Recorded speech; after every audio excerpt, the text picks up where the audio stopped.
William Wilson. Let me call myself, for the present, William Wilson.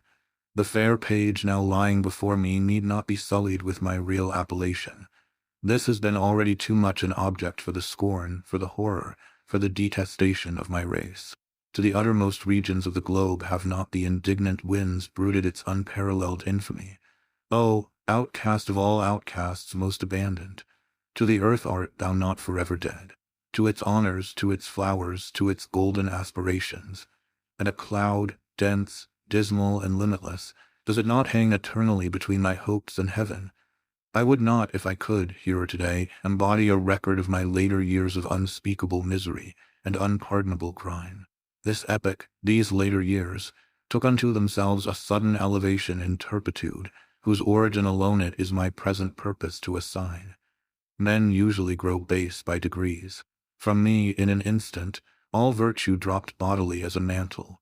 From comparatively trivial wickedness I passed, with the stride of a giant, into more than the enormities of an Elagabalus. What chance, what one event brought this evil thing to pass? Bear with me while I relate.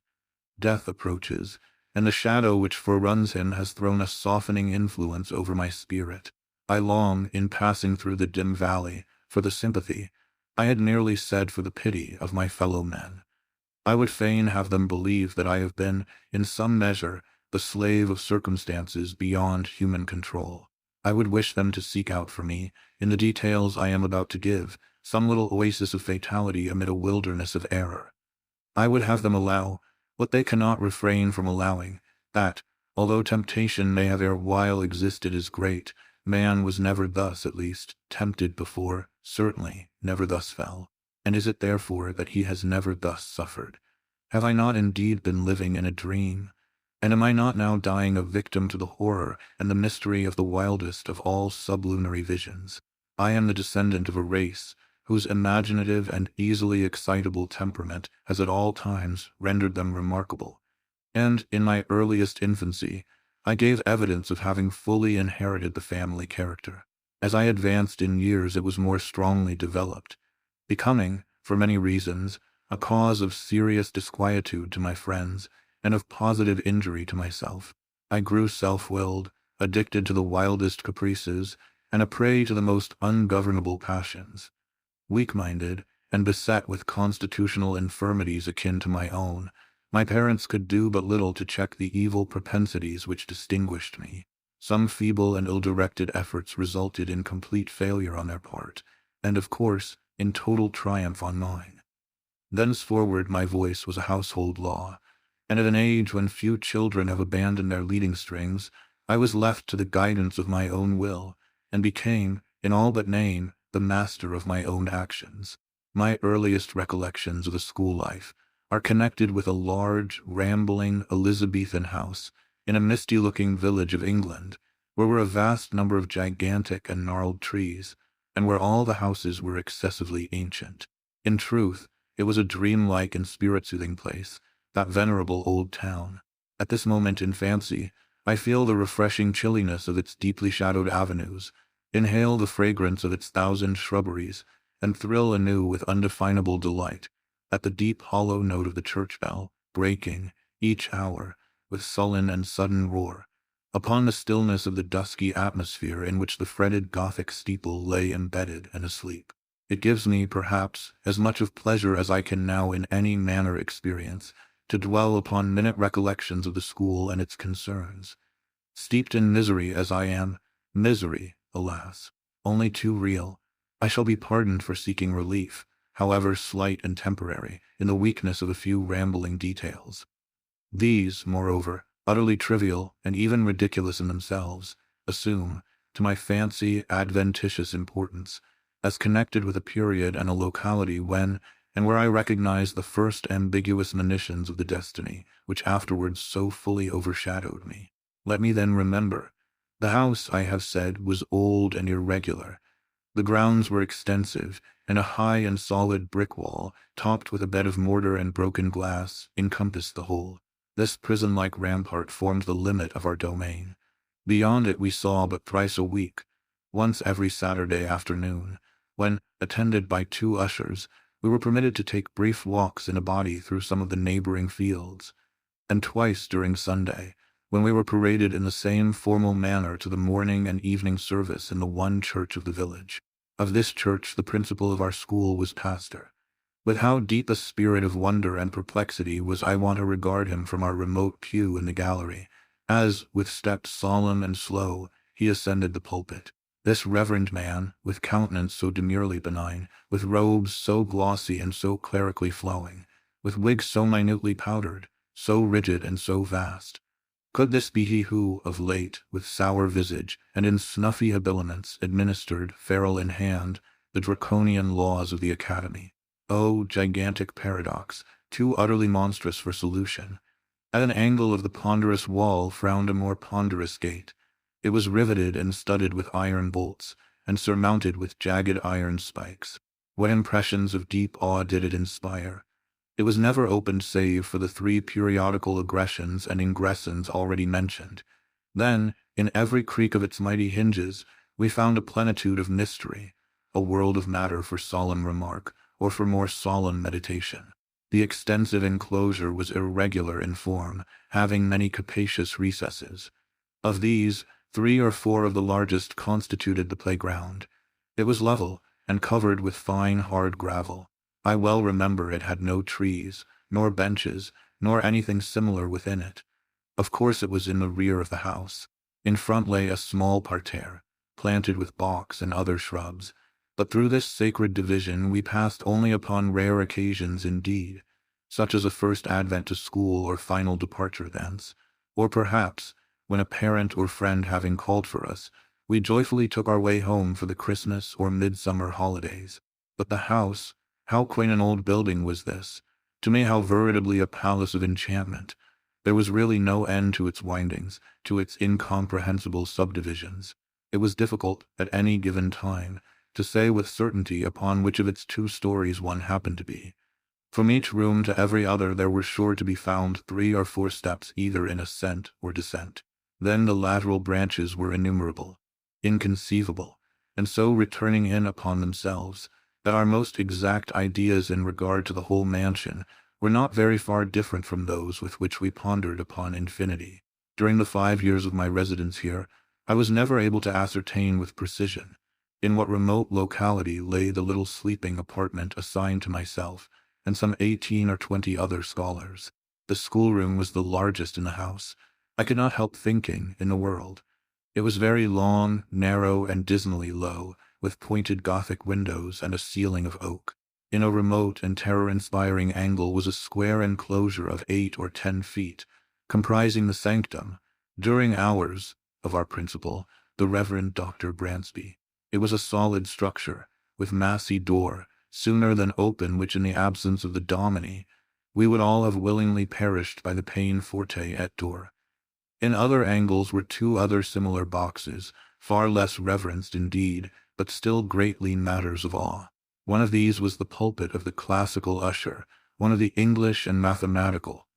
Interspersed about the room, crossing and recrossing in endless irregularity, were innumerable benches and desks, black, ancient, and time-worn, piled desperately with much bethumbed books, and so beseamed with initial letters, names at full length, grotesque figures, and other multiplied efforts of the knife, as to have entirely lost what little of original form might have been their portion in days long departed.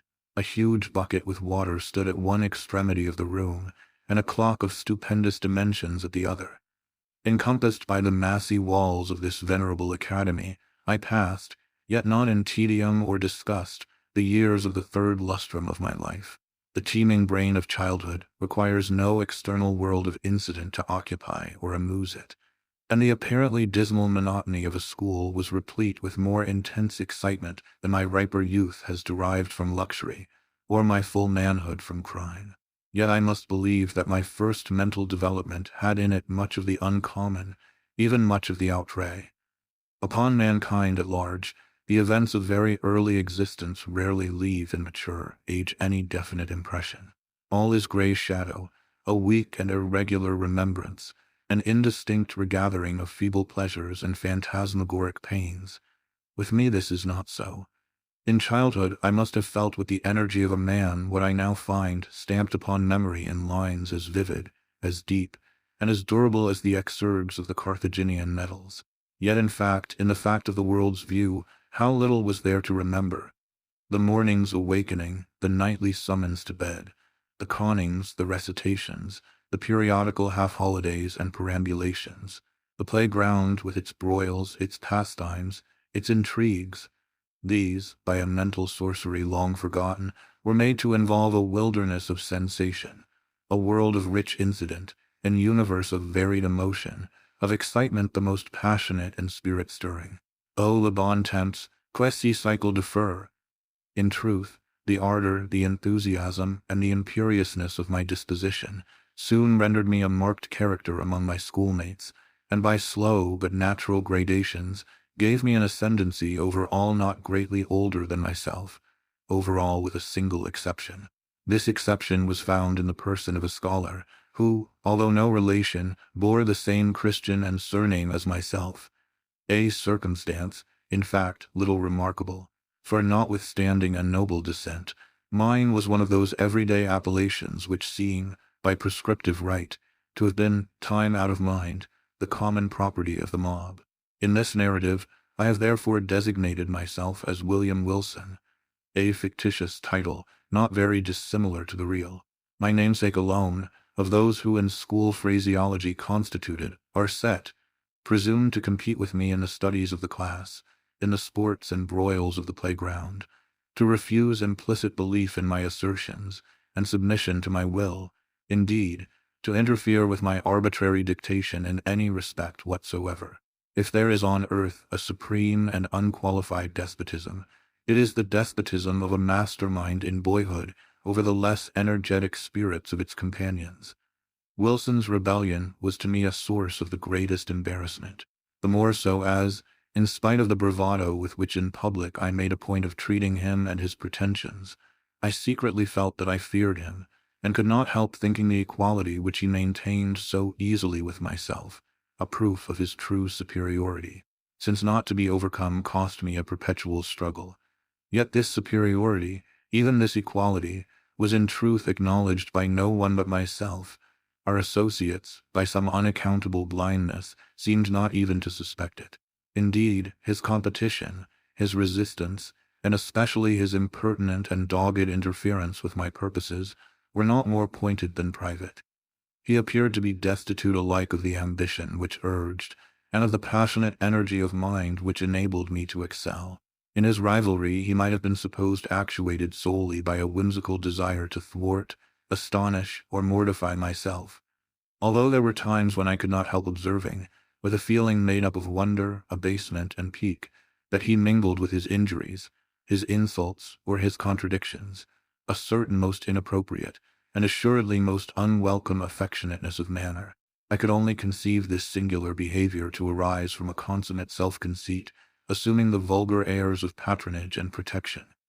Perhaps it was this latter trait in Wilson's conduct, conjoined with our identity of name, and the mere accident of our having entered the school upon the same day, which set afloat the notion that we were brothers, among the senior classes in the academy. These do not usually inquire with much strictness into the affairs of their juniors. I have before said, or should have said, that Wilson was not, in the most remote degree, connected with my family, but assuredly if we had been brothers we must have been twins, for, after leaving Dr. Bransby's, I casually learned that my namesake was born on the 19th of January, 1813, and this is a somewhat remarkable coincidence, for the day is precisely that of my own nativity. It may seem strange that in spite of the continual anxiety occasioned me by the rivalry of Wilson and his intolerable spirit of contradiction, I could not bring myself to hate him altogether. We had, to be sure, nearly every day a quarrel in which, yielding me publicly the palm of victory, he, in some manner, contrived to make me feel that it was he who had deserved it.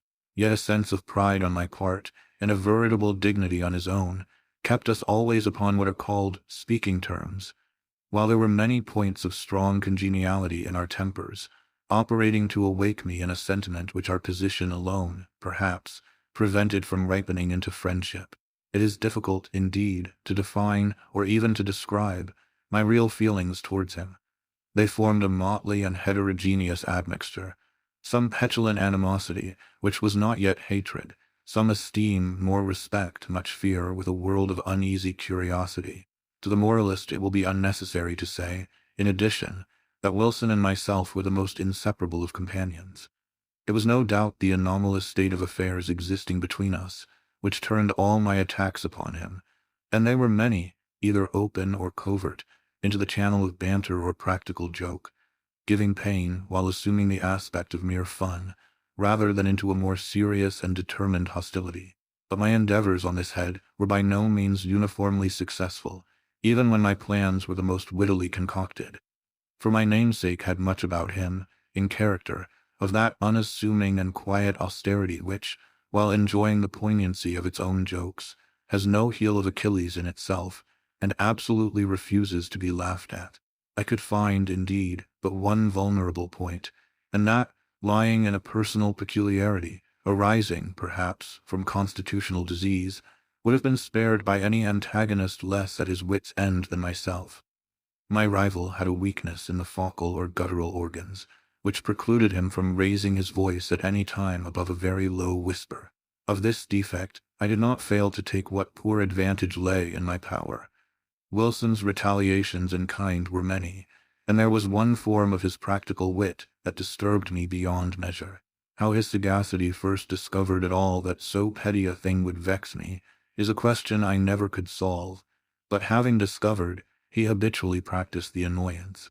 I had always felt aversion to my uncourtly patronymic, and its very common, if not plebeian praenomen. The words were venom in my ears, and when, upon the day of my arrival, a second William Wilson came also to the academy, I felt angry with him for bearing the name, and doubly disgusted with the name because a stranger bore it. Who would be the cause of its twofold repetition? Who would be constantly in my presence? And whose concerns, in the ordinary routine of the school business, must inevitably, on account of the detestable coincidence, be often confounded with my own. The feeling of vexation thus engendered grew stronger with every circumstance tending to show resemblance, moral or physical, between my rival and myself. I had not then discovered the remarkable fact that we were of the same age, but I saw that we were of the same height, and I perceived that we were even singularly alike in general contour of person and outline of feature. I was galled, too, by the rumor touching a relationship, which had grown current in the upper forms.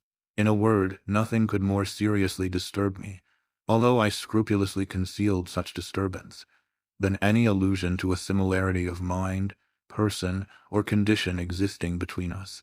But in truth, I had no reason to believe that, with the exception of the matter of relationship, and in the case of Wilson himself, this similarity had ever been made a subject of comment, or even observed at all by our schoolfellows. That he observed it in all its bearings, and as fixedly as I, was apparent. But that he could discover in such circumstances so fruitful a field of annoyance can only be attributed, as I said before, to his more than ordinary penetration. His cue, which was to perfect an imitation of myself, lay both in words and in actions, and most admirably did he play his part. My dress it was an easy matter to copy. My gait and general manner were, without difficulty, appropriated. In spite of his constitutional defect, even my voice did not escape him. My louder tones were, of course, unattempted, but then the key it was identical, and his singular whisper, it grew the very echo of my own. How greatly this most exquisite portraiture harassed me, for it could not justly be termed a caricature, I will not now venture to describe. I had but one consolation, in the fact that the imitation, apparently, was noticed by myself alone, and that I had to endure only the knowing and strangely sarcastic smiles of my namesake himself. Satisfied with having produced in my bosom the intended effect, he seemed to chuckle in secret over the sting he had inflicted, and was characteristically disregardful of the public applause which the success of his witty endeavors might have so easily elicited. That the school, indeed, did not feel his design, perceive its accomplishment, and participate in his sneer, was, for many anxious months, a riddle I could not resolve. Perhaps the gradation of his copy rendered it not so readily perceptible. Or, more possibly, I owed my security to the master air of the copyist, who, disdaining the letter, which in a painting is all the obtuse can see, gave but the full spirit of his original for my individual contemplation and chagrin. I have already more than once spoken of the disgusting air of patronage which he assumed toward me, and of his frequent officious interference with my will. This interference often took the ungracious character of advice not openly given, but hinted or insinuated. I received it with a repugnance which gained strength as I grew in years. Yet, at this distant day, let me do him the simple justice to acknowledge that I can recall no occasion when the suggestions of my rival were on the side of those errors or follies so usual to his immature age and seeming inexperience, that his moral sense, at least, if not his general talents and worldly wisdom, was far keener than my own, and that I might today have been a better and thus a happier man, had I less frequently rejected the counsels embodied in those meaning whispers, which I then but too cordially hated and too bitterly despised. As it was, I at length grew restive in the extreme under his distasteful supervision, and daily resented more and more openly what I considered his intolerable arrogance. I have said that, in the first years of our connection as schoolmates, my feelings in regard to him might have been easily ripened into friendship. But in the latter months of my residence at the academy, although the intrusion of his ordinary manner had, beyond doubt, in some measure abated, my sentiments, in nearly similar proportion, partook very much of positive hatred. Upon one occasion he saw this, I think, and afterwards avoided, or made a show of avoiding me. It was about the same period, if I remember aright, that, in an altercation of violence with him, in which he was more than usually thrown off his guard, and spoke and acted with an openness of demeanor rather foreign to his nature, I discovered, or fancied I discovered in his accent, his air and general appearance, a something which first startled, and then deeply interested me, by bringing to mind dim visions of my earliest infancy, wild, confused, and thronging memories of a time when memory herself was yet unborn. I cannot better describe the sensation which oppressed me than by saying that I could with difficulty shake off the belief of my having been acquainted with the being who stood before me. At some epoch very long ago, some point of the past even infinitely remote. The delusion, however, faded rapidly as it came, and I mention it at all but to define the day of the last conversation I there held with my singular namesake. The huge old house, with its countless subdivisions, had several large chambers communicating with each other, where slept the greater number of the students. There were, however, as must necessarily happen in a building so awkwardly planned, many little nooks or recesses, the odds and ends of the structure, and these the economic ingenuity of Dr. Bransby had also fitted up as dormitories, although, being the merest closets, they were capable of accommodating but a single individual. One of these small apartments was occupied by Wilson. One night, about the close of my 5th year at the school, and immediately after the altercation just mentioned, finding everyone wrapped in sleep, I arose from bed, and, lamp in hand, stole through a wilderness of narrow passages from my own bedroom to that of my rival. I had long been plotting one of those ill-natured pieces of practical wit at his expense in which I had hitherto been so uniformly unsuccessful. It was my intention, now, to put my scheme in operation, and I resolved to make him feel the whole extent of the malice with which I was imbued. Having reached his closet, I noiselessly entered, leaving the lamp with a shade over it on the outside. I advanced a step and listened to the sound of his tranquil breathing. Assured of his being asleep, I returned, took the light, and with it again approached the bed. Close curtains were around it, which in the prosecution of my plan I slowly and quietly withdrew, when the bright rays fell vividly upon the sleeper, and my eyes at the same moment upon his countenance. I looked, and a numbness, an iciness of feeling instantly pervaded my frame. My breast heaved, my knees tottered, my whole spirit became possessed with an objectless yet intolerable horror. Gasping for breath, I lowered the lamp in still nearer proximity to the face. Were these the lineaments of William Wilson? I saw, indeed, that they were his, but I shook as if with a fit of the ague and fancying they were not. What was there about them to confound me in this manner? I gazed, while my brain reeled with a multitude of incoherent thoughts. Not thus he appeared, assuredly not thus in the vivacity of his waking hours.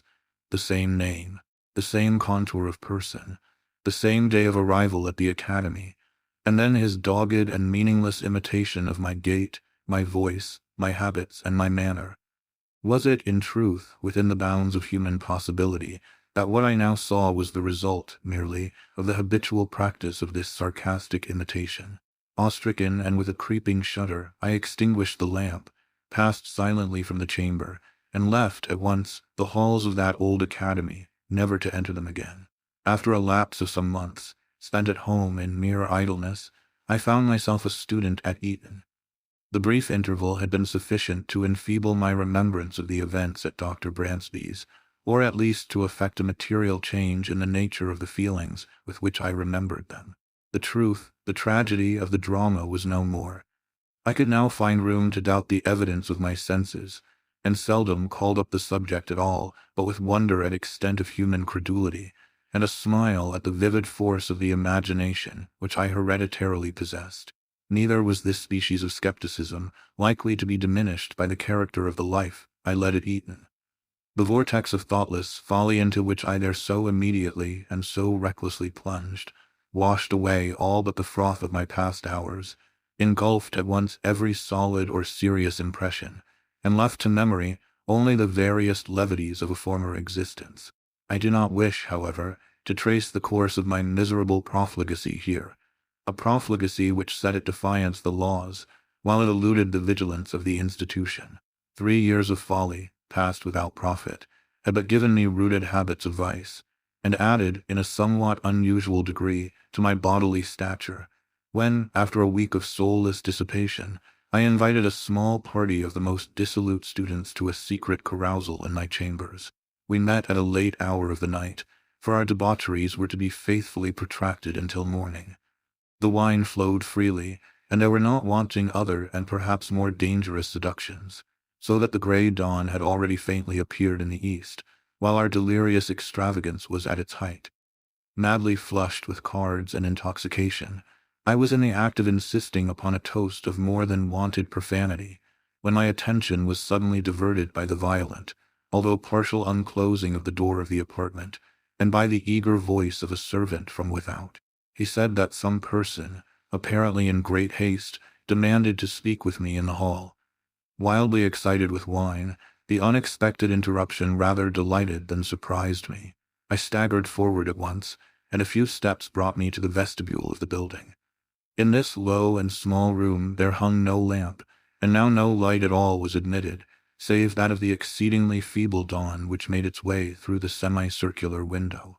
As I put my foot over the threshold, I became aware of the figure of a youth about my own height, and habited in a white kerseymere morning frock, cut in the novel fashion of the one I myself wore at the moment.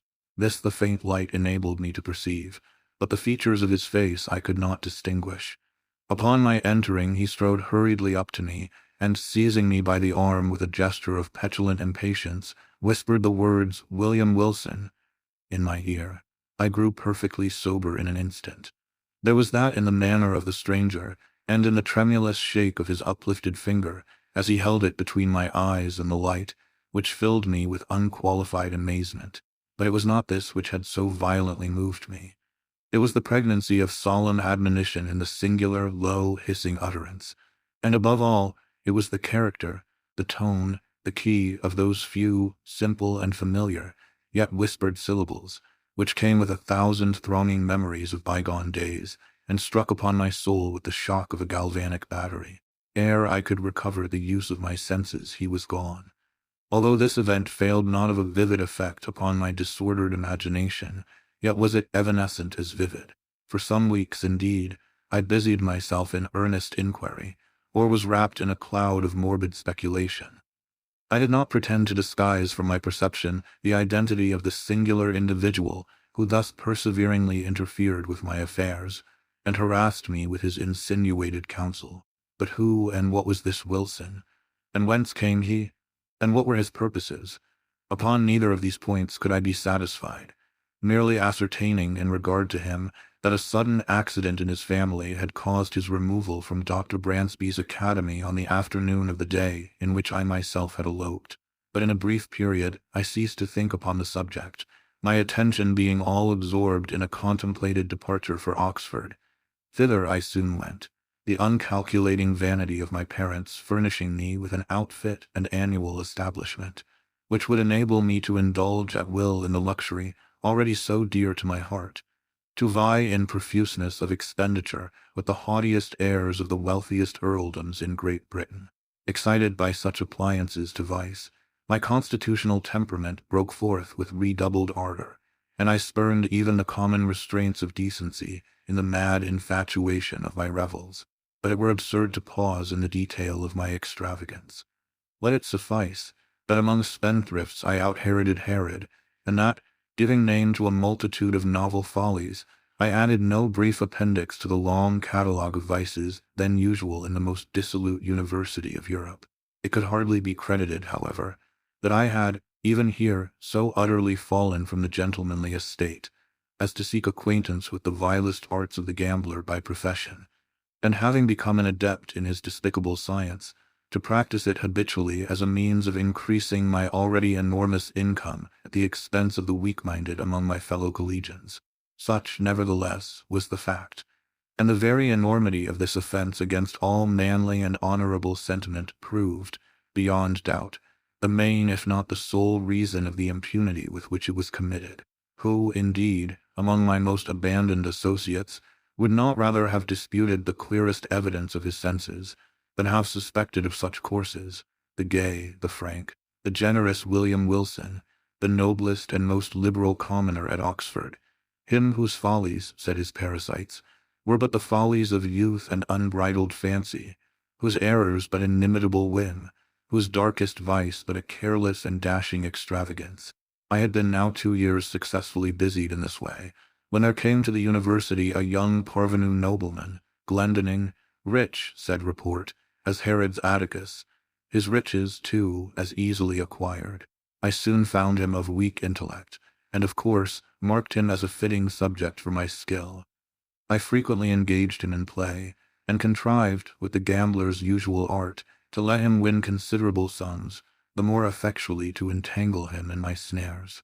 At length, my schemes being ripe, I met him, with the full intention that this meeting should be final and decisive, at the chambers of a fellow commoner, Mr. Preston, equally intimate with both, but who, to do him justice, entertained not even a remote suspicion of my design. To give to this a better coloring, I had contrived to have assembled a party of some 8 or 10, and was solicitously careful that the introduction of cards should appear accidental and originate in the proposal of my contemplated dupe himself. To be brief upon a vile topic, none of the low finesse was omitted, so customary upon similar occasions that it is a just matter for wonder how any are still found so besotted as to fall its victim. We had protracted our sitting far into the night, and I had at length effected the maneuver of getting Glendinning as my sole antagonist. The game, too, was my favorite écarté. The rest of the company, interested in the extent of our play, had abandoned their own cards, and were standing around us as spectators. The parvenu, who had been induced by my artifices in the early part of the evening to drink deeply, now shuffled, dealt, or played, with a wild nervousness of manner for which his intoxication, I thought, might partially, but could not altogether account. In a very short period he had become my debtor to a large amount, when, having taken a long draught of port, he did precisely what I had been coolly anticipating. He proposed to double our already extravagant stakes, with a well-feigned show of reluctance, and not until after my repeated refusal had seduced him into some angry words which gave a color of pique to my compliance, did I finally comply. The result, of course, did but prove how entirely the prey was in my toils. In less than an hour he had quadrupled his debt. For some time his countenance had been losing the florid tinge lent it by the wine, but now, to my astonishment, I perceived that it had grown to a pallor truly fearful. I say to my astonishment. Glendinning had been represented to my eager inquiries as immeasurably wealthy, and the sums which he had as yet lost, although in themselves vast, could not, I supposed, very seriously annoy, much less so violently affect him. That he was overcome by the wine just swallowed was the idea which most readily presented itself, and rather with a view to the preservation of my own character in the eyes of my associates, than from any less interested motive, I was about to insist, peremptorily, upon a discontinuance of the play, when some expressions at my elbow from among the company, and an ejaculation evincing utter despair on the part of Glendinning, gave me to understand that I had effected his total ruin under circumstances which, rendering him an object for the pity of all, should have protected him from the ill offices even of a fiend. What now might have been my conduct it is difficult to say. The pitiable condition of my dupe had thrown an air of embarrassed gloom over all, and for some moments a profound silence was maintained, during which I could not help feeling my cheeks tingle with the many burning glances of scorn or reproach cast upon me by the less abandoned of the party. I will even own that an intolerable weight of anxiety was for a brief instant lifted from my bosom by the sudden and extraordinary interruption which ensued. The wide, heavy folding doors of the apartment were all at once thrown open, to their full extent, with a vigorous and rushing impetuosity that extinguished, as if by magic, every candle in the room. Their light, in dying, enabled us just to perceive that a stranger had entered, about my own height, and closely muffled in a cloak. The darkness, however, was now total, and we could only feel that he was standing in our midst. Before any one of us could recover from the extreme astonishment into which this rudeness had thrown all, we heard the voice of the intruder. "Gentlemen," he said, in a low, distinct, and never-to-be-forgotten whisper which thrilled to the very marrow of my bones, "Gentlemen, I make no apology for this behavior, because in thus behaving I am but fulfilling a duty. You are, beyond doubt, uninformed of the true character of the person who has tonight won at écarté a large sum of money from Lord Glendinning. I will therefore put you upon an expeditious and decisive plan of obtaining this very necessary information. Please to examine, at your leisure, the inner linings of the cuff of his left sleeve, and the several little packages which may be found in the somewhat capacious pockets of his embroidered morning wrapper." While he spoke, so profound was the stillness that one might have heard a pin drop upon the floor. In ceasing, he departed at once, and as abruptly as he had entered. Shall I describe my sensations? Must I say that I felt all the horrors of the damned? Most assuredly I had little time given for reflection. Many hands roughly seized me upon the spot, and lights were immediately procured. A search ensued. In the lining of my sleeve were found all the court cards essential in écarté, and in the pockets of my wrapper a number of packs, facsimiles of those used at our sittings, with the single exception that mine were of the species called, technically, arrondees, the honors being slightly convex at the ends, the lower cards slightly convex at the sides. In this disposition, the dupe who cuts, as customary, at the length of the pack, will invariably find that he cuts his antagonist an honor, while the gambler, cutting at the breadth, will, as certainly, cut nothing for his victim which may count in the records of the game. Any burst of indignation upon this discovery would have affected me less than the silent contempt or the sarcastic composure with which it was received. "Mr. Wilson," said our host, stooping to remove from beneath his feet an exceedingly luxurious cloak of rare furs, "Mr. Wilson, this is your property." The weather was cold, and upon quitting my own room, I had thrown a cloak over my dressing wrapper, putting it off upon reaching the scene of play.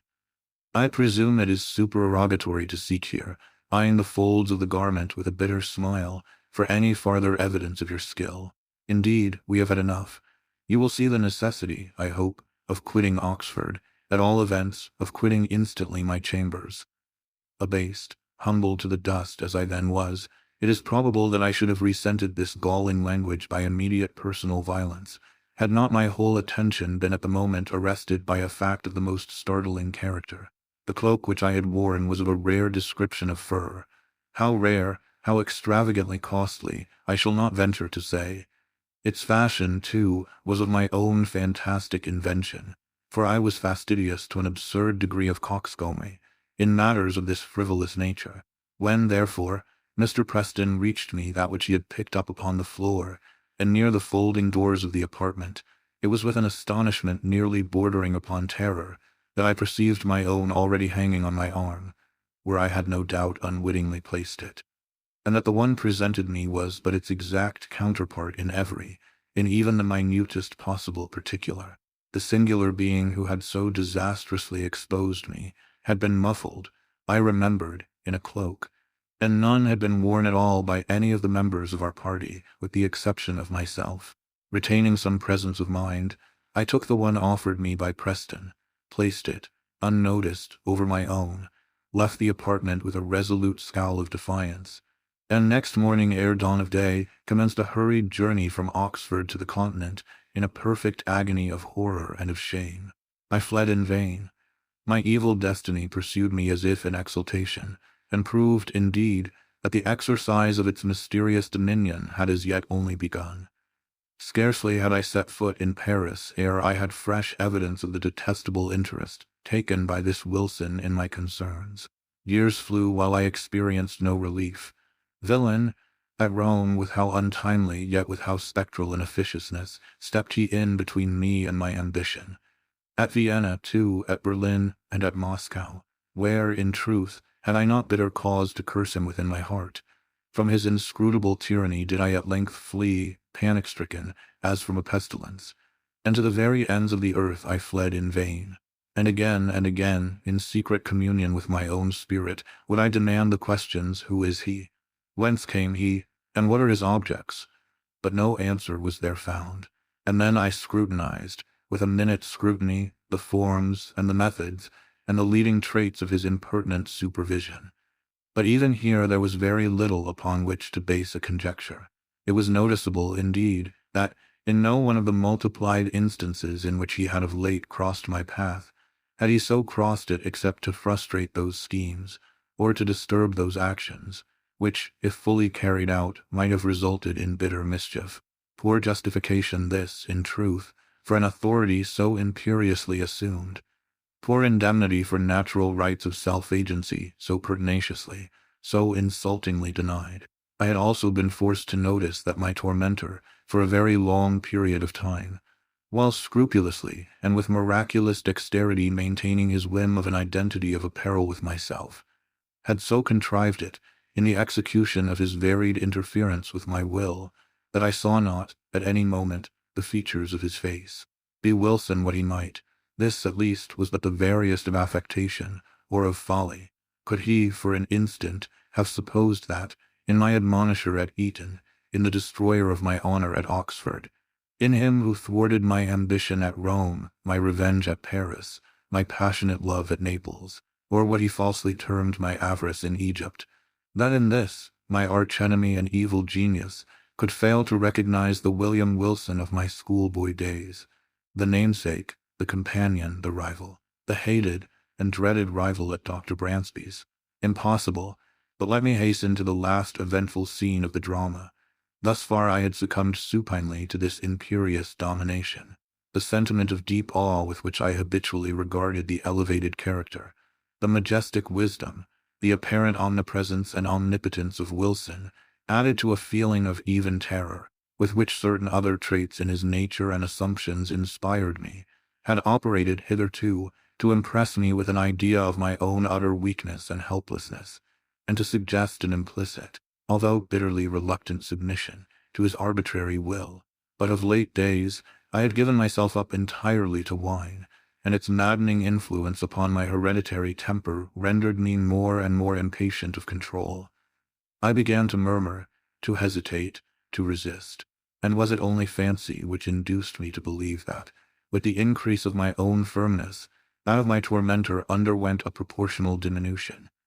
Be this as it may, I now began to feel the inspiration of a burning hope, and at length nurtured in my secret thoughts a stern and desperate resolution that I would submit no longer to be enslaved.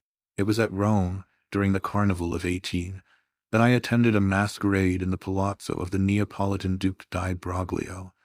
I had indulged more freely than usual in the excesses of the wine table, and now the suffocating atmosphere of the crowded rooms irritated me beyond endurance. The difficulty, too, of forcing my way through the mazes of the company contributed not a little to the ruffling of my temper, for I was anxiously seeking, let me not say with what unworthy motive, the young, the gay, the beautiful wife of the aged and doting Di Broglio. With a too unscrupulous confidence, she had previously communicated to me the secret of the costume in which she would be habited, and now, having caught a glimpse of her person, I was hurrying to make my way into her presence. At this moment I felt a light hand placed upon my shoulder, and that ever-remembered, low, damnable whisper within my ear. In an absolute frenzy of wrath, I turned at once upon him who had thus interrupted me, and seized him violently by the collar. He was attired, as I had expected, in a costume altogether similar to my own, wearing a Spanish cloak of blue velvet, begirt about the waist with a crimson belt sustaining a rapier. A mask of black silk entirely covered his face. "Scoundrel," I said, in a voice husky with rage, while every syllable I uttered seemed as new fuel to my fury. "Scoundrel, impostor, accursed villain, you shall not dog me unto death. Follow me, or I stab you where you stand." And I broke my way from the ballroom into a small antechamber adjoining, dragging him unresistingly with me as I went. Upon entering, I thrust him furiously from me. He staggered against the wall, while I closed the door with an oath, and commanded him to draw. He hesitated but for an instant, then with a slight sigh drew in silence and put himself upon his defense. The contest was brief indeed. I was frantic with every species of wild excitement, and felt within my single arm the energy and power of a multitude. In a few seconds I forced him by sheer strength against the wainscoting, and thus, getting him at mercy, plunged my sword, with brute ferocity, repeatedly through and through his bosom. At that instant, some person tried the latch of the door. I hastened to prevent an intrusion, and then immediately returned to my dying antagonist. But what human language can adequately portray that astonishment, that horror which possessed me at the spectacle then presented to view? The brief moment in which I averted my eyes had been sufficient to produce, apparently, a material change in the arrangements at the upper or farther end of the room.